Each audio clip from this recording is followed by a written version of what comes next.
সাবেক প্রধান নির্বাচন কমিশনার সিইসি এম নুরুল হুদারে রাজধানীর উত্তরার বাসাত্তুন দৌরিয়ারে পুলিশের হাতে সুপর্দ করছে স্থানীয় কিছু মানুষে।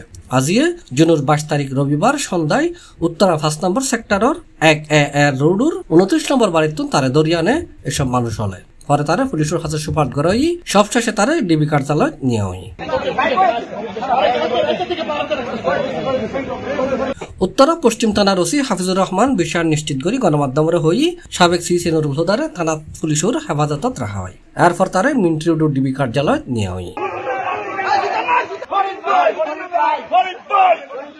এর আগে আজ সকালে রাজধানী শেরেবাংলা নগর থানার 10ম, 11, দ্বাদশ সংসদ নির্বাচনের প্রধান নির্বাচন কমিশনার কাজী রকিবউদ্দিন আহমেদ, KM নুরুল হুদা এবং কাজী হাবিবুল আওয়াল কমিশনার বিরুদ্ধে মামলা করছে বিএনপি। মামলা তিনি সাবেক প্রধান নির্বাচন কমিশনার পাশাপাশি সাবেক প্রধানমন্ত্রী শেখ হাসিনা সহ 19 জন এবং অজ্ঞাত আরো কয়েকজনের আসামি করা হয়।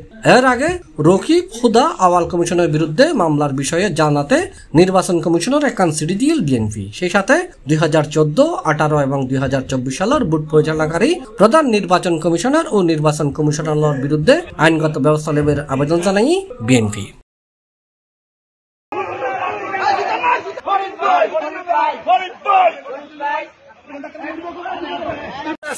ঠিক আছে, ও যে স্বৈরাচার সৃষ্টি করছে এটা ওর উপহার, ও স্বৈরাচার সৃষ্টি করতে পারবে না। আগামীতে